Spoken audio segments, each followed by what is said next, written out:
Boa noite, Lagoinha. Glória a Deus. Coloca a mão no seu coração e fala assim: eu sou. Mais alto. Eu sou. Agora aponta para o céu e fala: teu. Agora você faz com mais força. Eu sou. Eu sou. Eu sou. Eu sou. Aleluia. É sobre isso que nós vamos falar essa noite. Você não está sozinho. Você não está sozinha. Você pertence ao Pai. Amém? Mateus, capítulo 22, dos versículos 15 ao 22.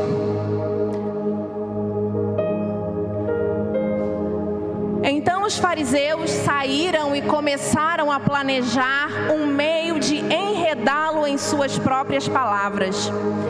Enviaram-lhe seus discípulos junto com os herodianos, que lhe disseram: Mestre, sabemos que és íntegro e que ensinas o caminho de Deus conforme a verdade.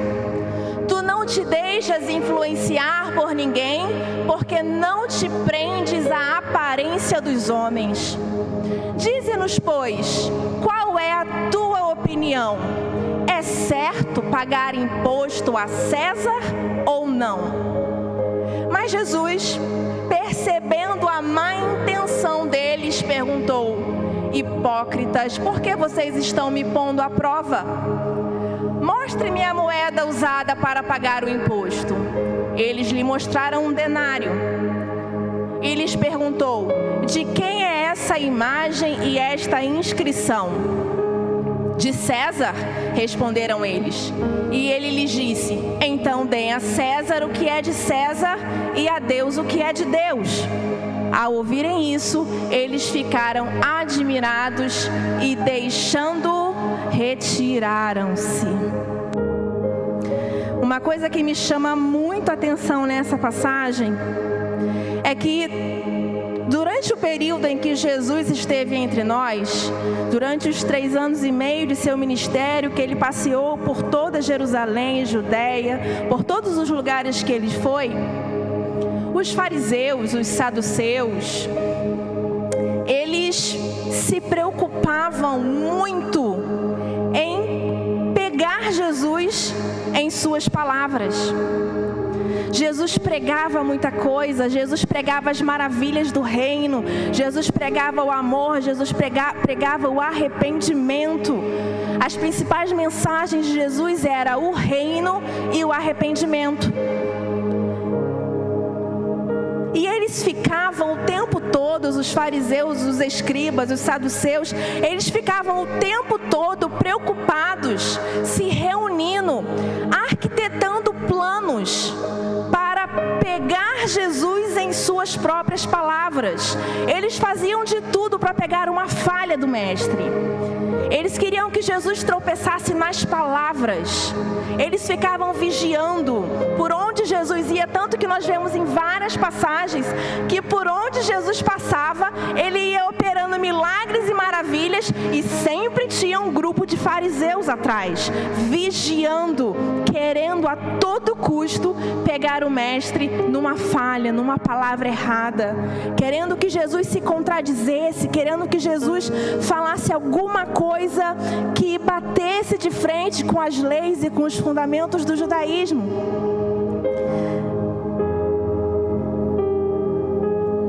Quem são os fariseus? Os fariseus, esse grupo de pessoas que a gente leu nessa passagem, eles eram um grupo de líderes religiosos que eles eram fortemente apegados, aparentemente, à tradição e às leis judaicas. Eles aparentemente faziam de tudo e se esforçavam a todo custo para cumprir todas as leis. Mas mais do que se esforçar para cumprir todas as leis, todas as leis judaicas, eles vigiavam as outras pessoas para saber se elas estavam cumprindo as leis. Esse era o principal serviço deles. Eles não perdiam uma oportunidade de pegar alguém tropeçando na lei e ir lá nessa pessoa e exigir dela o cumprimento da lei. Eles, o tempo todo, eles estavam muito mais preocupados em pegar pessoas que estivessem atravessando a lei do que de fato cumprir a lei de todo o coração, como Jesus fazia. E quem eram os herodianos? Os herodianos, eles eram um outro grupo de líderes que, diferente dos fariseus, eles não estavam preocupados com as leis judaicas. Eles eram um grupo de líderes judeus, mas que eles defendiam Roma. Eles acreditavam no domínio total de Herodes, na linhagem de Herodes, que da linhagem de Herodes viria o Messias que iria libertar, e eles eram completamente a favor de Roma. E aqui nós temos nessa passagem esses dois grupos, como nós lemos no versículo 22, no versículo 16, desculpa. Nós temos um grupo de fariseus que exige a todo custo que as leis sejam cumpridas e que odeia Roma e o poder de Roma. E do outro lado, nós temos os herodianos, que não se importam com as leis e que prezam muito pelos valores romanos. Dois grupos de pessoas em lados opostos, dois grupos de líderes em lados opostos da mesma situação. E aqui nessa passagem, como a gente lê no versículo 16, põe o 16 de novo, por favor. Enviaram-lhe seus discípulos junto com os herodianos. Eles não se davam, eles divergiam em tudo. Mas eles, tanto os fariseus quanto os herodianos, tinham um inimigo em comum: Jesus. E para derrubar esse inimigo em comum, eles eram capazes de se abster de todas as suas diferenças e lutar juntos para derrubar o Messias.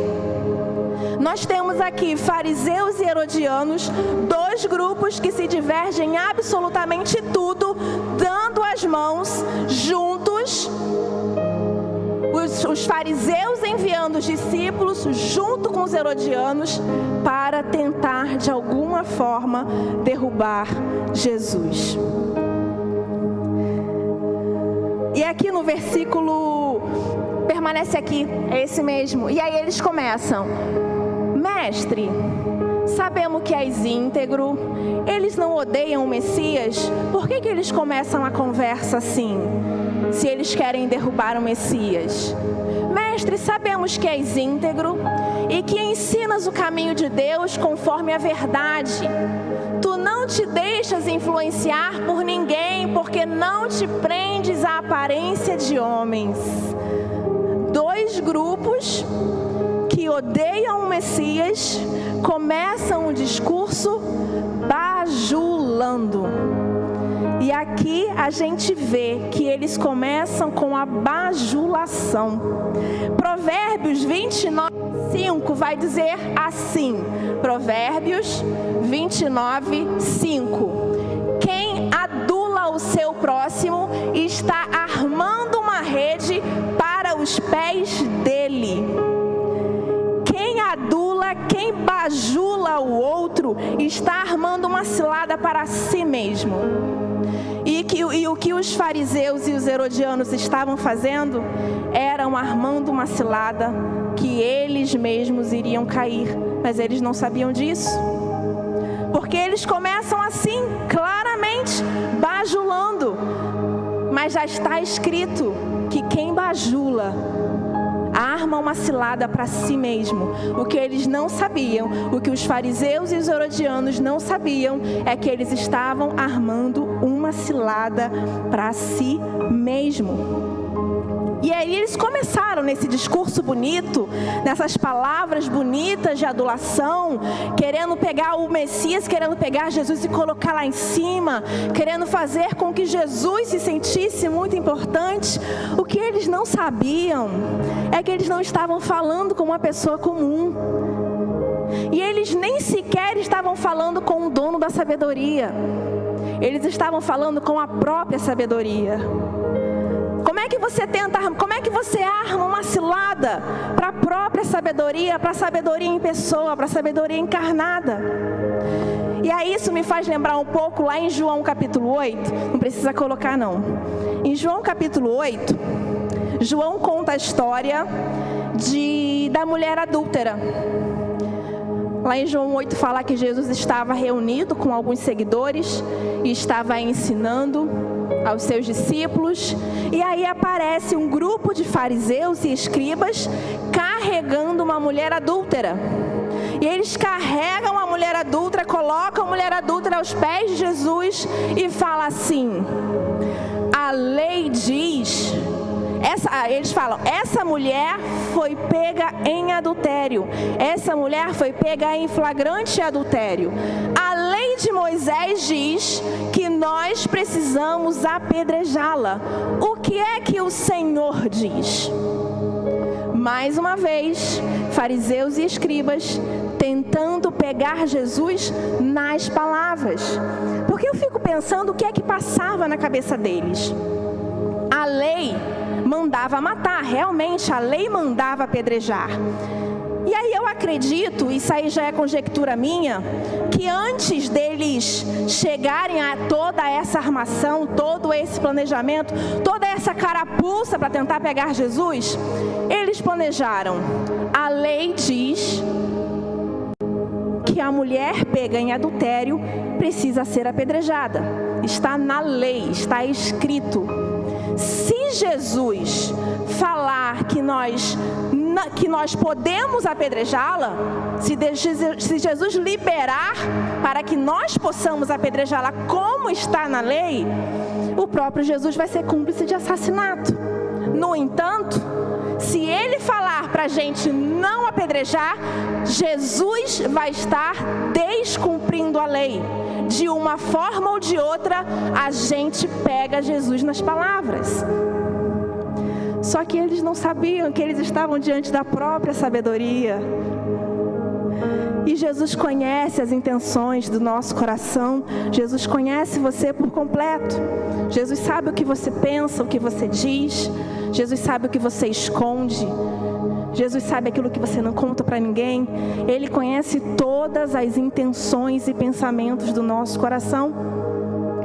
E ali a Bíblia relata que ele abaixa e começa a escrever na areia. É uma pergunta que eu vou fazer para Jesus quando chegar lá em cima. O que é que o Senhor escreveu na areia aquele dia? Eu tenho no meu caderninho de perguntas de quando eu chegar no céu, essa é uma. E ali, Jesus começa a escrever na areia, depois ele se levanta e fala para os acusadores: aquele que não tiver pecado, atire a primeira pedra. Os acusadores ficam sem ação, porque eles esperavam de Jesus ou um sim ou um não. Se tem uma coisa que eles não esperavam, é que Jesus respondesse daquela forma.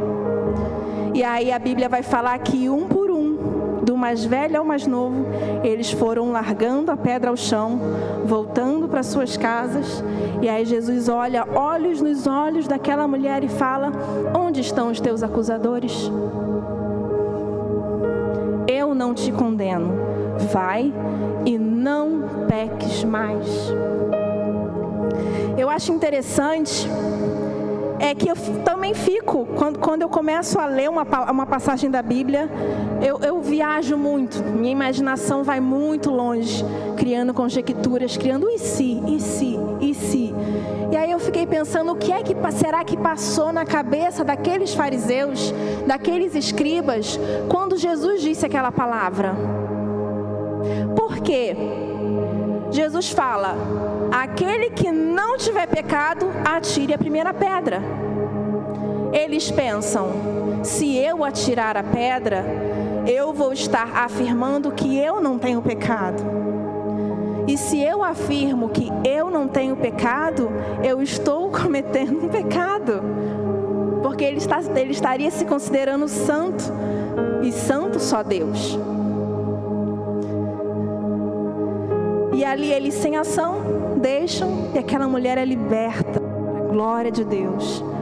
A própria sabedoria respondendo às acusações, respondendo às palavras dobres, respondendo às palavras duvidosas daqueles que, com palavras adocicadas, têm mais intenções no seu coração.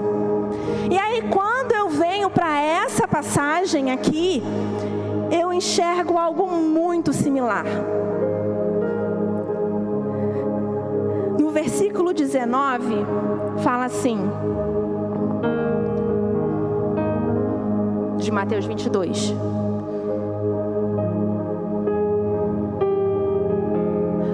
Mostre-me uma moeda. Jesus falando: mostre-me a moeda usada para pagar os impostos. Eles lhe mostraram um denário. E lhes perguntou: de quem é essa imagem e esta inscrição? De César, respondeu eles. Até aí.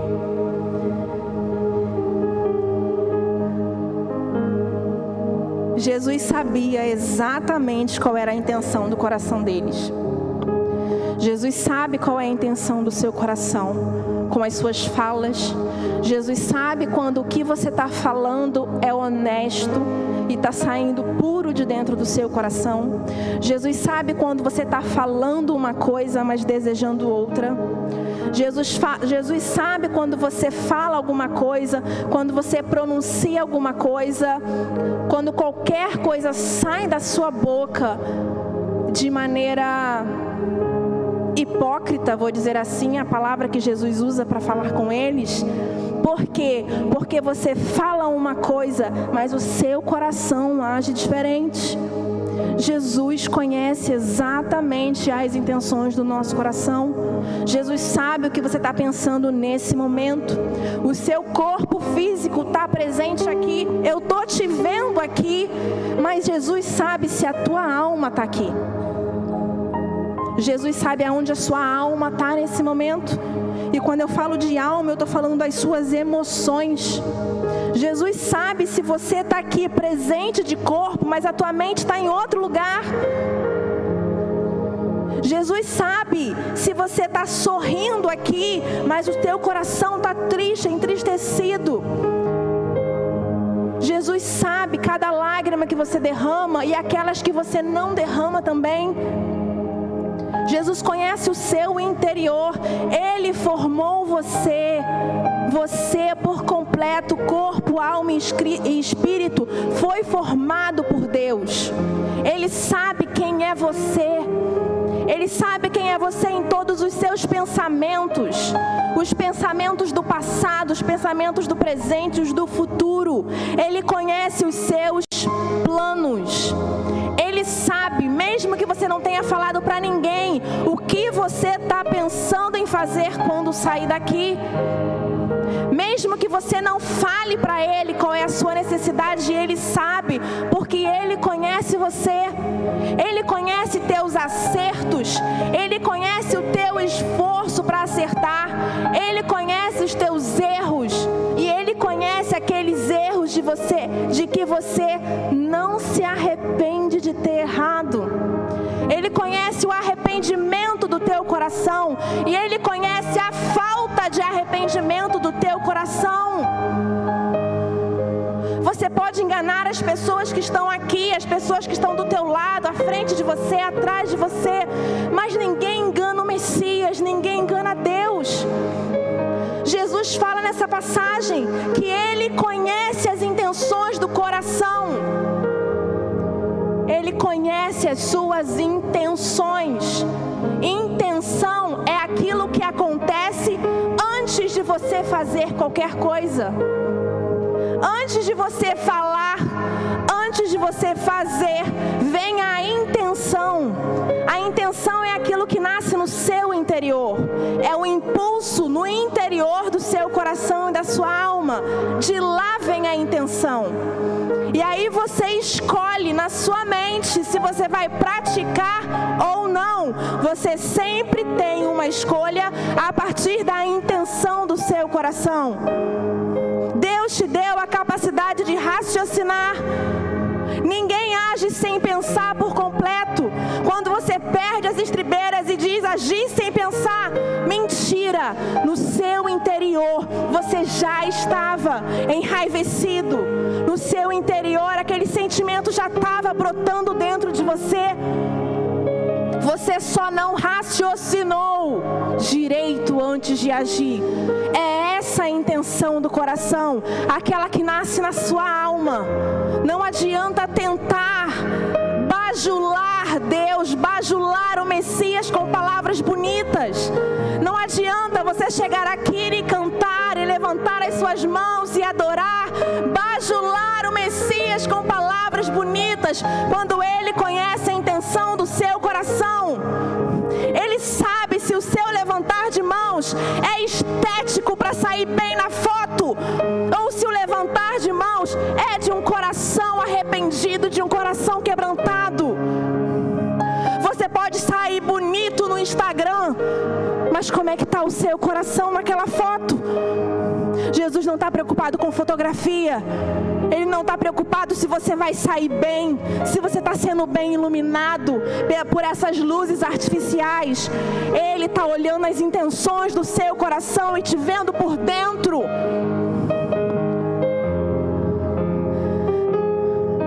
E aí, depois de mostrar toda essa análise para eles, Jesus fala: cadê? Eu tenho uma moedinha aqui. Jesus pede uma moeda, olha para a moeda e fala: de quem é essa imagem nessa moeda? E aí eles falam: de César. Ele: ok. Então dai a César o que é de César e a Deus o que é de Deus. Uma coisa que eu acho interessante nessa passagem, como a gente falou no início da mensagem, é que os herodianos, eles estavam preocupados com Roma. Quando os herodianos e os fariseus se juntam para tentar pegar Jesus nas palavras, para tentar pegar um erro, eles têm a mesma mente dos fariseus e dos escribas lá da mulher pecadora. O que eles pensam? A gente vai perguntar para Jesus. Eu fico imaginando os herodianos e os fariseus deixando todas as suas divergências de lado para tentar pegar um inimigo comum, que era Jesus. E eu imagino eles falando assim: vamos lá, o que a gente vai perguntar? A gente pergunta se é lícito pagar impostos. Por quê? Para essa pergunta só existem duas respostas. Ou ele vai dizer que sim, ou ele vai dizer que não. Se ele disser que sim, que nós temos que pagar impostos, então os fariseus podem denunciá-lo ao povo judeu por traição, porque afinal de contas Jesus, como um judeu, estava sendo favorável a Roma. E aí os fariseus poderiam criar uma tamanha confusão entre Jesus e o povo judeu. Por outro lado, se Jesus responde que não é lícito pagar impostos, o que os herodianos vão fazer? Como eles são a favor de Roma, vão denunciar Jesus aos romanos e ele pode ser até executado por traição. Se Jesus responde sim, Jesus é pego pelos fariseus. Se Jesus responde não, ele é pego pelos herodianos. O plano é perfeito. Não existe outra resposta para esse tipo de pergunta. Dessa vez a gente consegue. Só que quem é que pode intentar alguma coisa contra aquele que é a própria sabedoria? Jesus, conhecendo a intenção do coração deles, pede a moeda e pergunta: de quem é o rosto impresso nessa moeda? E aí eles prontamente respondem: de César.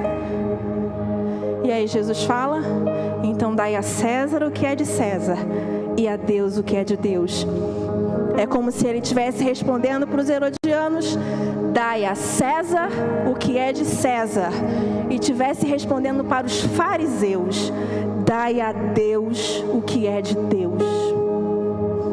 Eles tiveram uma resposta que eles não imaginavam. A própria sabedoria respondeu de forma única. E aí, mais uma vez, eles são obrigados a ficar murchinho, se juntar e ir embora. Não foi dessa vez. E aí eu fiquei pensando, eu fiquei meditando sobre a segunda frase de Jesus, sobre dar a Deus o que é de Deus. Desde que esse culto começou, nós estamos entregando a Deus o que é dele. Desde a oração inicial, cada louvor, o que nós estamos fazendo aqui essa noite? Adorando. Nós estamos exatamente entregando a Deus o que pertence a Ele, toda a nossa adoração. E nesse ponto, Ele sabe qual é a intenção do seu coração. Ele sabe se a sua adoração vem de um coração puro, ou se a sua adoração, ou a aparente adoração, vem de um coração fingido. Dura esta palavra. E aí o Espírito Santo me levou, sabe aonde? O Espírito Santo me levou lá em Gênesis. O Espírito Santo me levou lá em Gênesis, capítulo 1, versículo 26, não precisa colocar, quando Deus fala assim: façamos o homem a nossa imagem, conforme a nossa semelhança. Deixa eu te falar uma coisa. Naquela moeda, naquele denário tinha a imagem de César. Em você tem a imagem de Deus.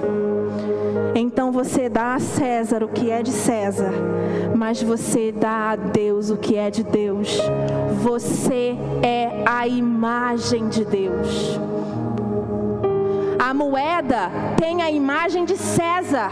Então você dá a César o que pertence a César. Você é a imagem de Deus. Então você dá a Deus o que pertence a Deus.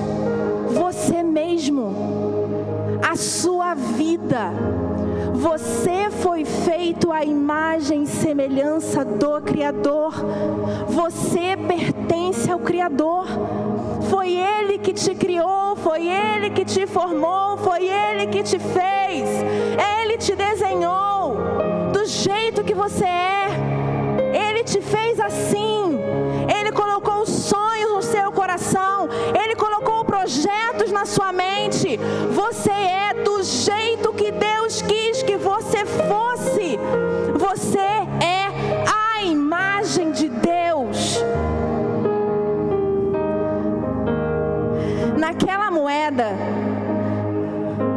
Aquela moeda era reconhecida. Qualquer um que visse aquela moeda sabia: essa imagem aqui é de César. Minha pergunta é: qualquer um que olha para você enxerga a imagem do Criador? Se coloca de pé essa noite. Você precisa carregar a imagem do Criador por onde quer que você vá. Por onde quer que aquela moeda passasse, de mercado em mercado, de casa em casa, de campo em campo, em qualquer lugar que aquele denário aparecesse, aquela era a imagem de César e todo mundo reconhecia. Por onde quer que você passe, você precisa ser a imagem do Criador.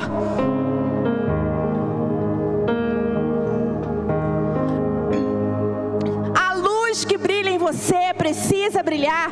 A Jesus que brilha em você precisa brilhar. Você precisa resplandecer o Criador.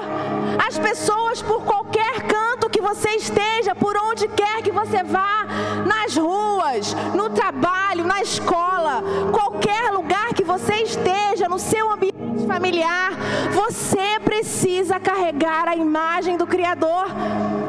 Por onde quer que você esteja, as pessoas precisam olhar para você e falar assim: lá vai a imagem do Criador.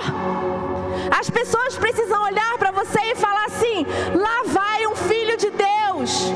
Ele resplandece o Senhor, ele resplandece Jesus. A gente olha para ele e vê a imagem do Criador. Preste atenção. Pode vir comigo, pode continuar vindo comigo. Preste atenção. Numa oração que tem aqui na Bíblia, que ela fala exatamente tudo que Jesus pensa a seu respeito. E ela começa assim: Senhor, Tu me sondas e me conheces. Sabes quando eu me sento e quando me levanto, e acompanhas o meu pensamento onde quer que eu esteja. Discernes a minha caminhada e a minha pousada, e estás a par de todos os meus intentos. Porquanto a palavra ainda nem chegou à minha boca, e o Senhor já conhece completamente. Tu me envolves por trás e pela frente, e pões sobre mim a tua mão. E tal conhecimento é para mim demasiado maravilhoso, tão elevado, que eu nem consigo entender totalmente. E você não tem que entender, você só tem que viver. Para onde eu poderei fugir do teu Espírito? Para onde eu posso escapar da tua presença? Se eu escalar os céus, o Senhor lá está. Se eu me lançar sobre a mais profunda terra, o Senhor está lá também. Se eu me apossar das asas da alvorada e voar até os confins do mar, também lá a tua mão me conduz e a tua destra me ampara. Não tem para onde você fugir do Criador. E se eu cogitar, pelo menos as trevas hão de me envolver, e aí a luz ao meu redor se torna noite, e aí eu constatarei que nem mais as densas trevas são obscuras para o teu olhar, pois noite brilha como dia, porque para Deus trevas são luz. Não adianta você tentar ocultar nada dentro do seu coração. Ele vê o seu coração como o mais claro sol do meio-dia. Tu me formaste o íntimo do meu ser e me teceste no ventre da minha mãe. Graças eu te dou pela maneira extraordinária como eu fui criada, pois tu és tremendo e maravilhoso. Mas sabe muito bem, meus ossos não te eram encobertos quando eu fui formado ocultamente e tecido nas profundezas da terra. Teus olhos viam meu embrião, e no teu livro foram registrados todos os meus dias, prefixados antes mesmo que um deles só existia. Todos os seus dias já estão diante de Deus. Ele sabe o teu amanhã. A tua preocupação já está resolvida. Ele já resolveu. Você precisa confiar, porque o Senhor já escreveu todos os seus dias. Basta você brilhar como imagem de Deus. Deus, e como são complexos e preciosos para mim os teus pensamentos, quão profundos os teus conhecimentos. Se eu pudesse somar, seriam mais que os grãos de areia. Se eu fosse contar, eu levaria toda a eternidade, e ainda haveria o que contar. Sonda-me, Deus, e analisa o meu coração. Examina-me e avalia as minhas inquietações. De novo, sonda-me, Deus, e analisa o meu coração. Ora isso aí no seu coração nesse momento. Sonda-me, Deus, e analisa o meu coração. Examina-me. Você está disposto a pedir a Deus para examinar você? Avalia as minhas inquietações. Vê se há em mim algum sentimento funesto e guia-me pelo caminho da vida eterna. Deixa eu falar uma coisa.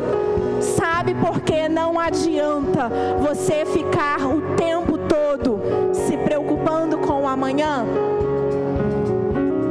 Porque para Deus todas as coisas já estão resolvidas. Você pode estar se preocupando porque você não tem uma de emprego, você está procurando um emprego e você não consegue um emprego, e isso tira o teu sono. Deixa eu falar uma coisa para você. A empresa que vai contratar você já existe. Ela não vai ser criada ainda. A empresa que vai te contratar já existe. O seu emprego já existe. Ele só ainda não chegou na tua mão. Deixa eu falar para você, se você está preocupado com casamento, deixa eu falar uma coisa para você sobre suas preocupações com casamento. A pessoa com que você vai se casar, ela já nasceu. Ela não está no ventre, não. A pessoa com quem você vai se casar já nasceu. Vocês só ainda não se encontraram. Talvez até já tenham se encontrado, mas ainda não perceberam. Tudo que você anseia, tudo que você espera, já está tudo pronto. Tudo já está pronto. Por que a ansiedade? Porque as crises. Deixa eu falar para você. Você está desesperado porque não passou, porque está preocupada com a faculdade. A faculdade já está lá. A vaga já está lá. É uma questão de tempo para que você se encontre com o propósito de Deus para você. É por isso que Jesus fala: não fiquem preocupados e ansiosos por coisa alguma, porque já está tudo preparado. Desde antes, quando você nasceu, todos os seus dias já estavam escritos no livro. Ele já sabia o seu dia a dia. Você não sabe o seu dia de amanhã, mas o seu Criador, que você confia, Ele sabe. E Ele sabe o que você precisa. O que você precisa entender é que em você precisa brilhar a imagem do Criador. Ele te formou.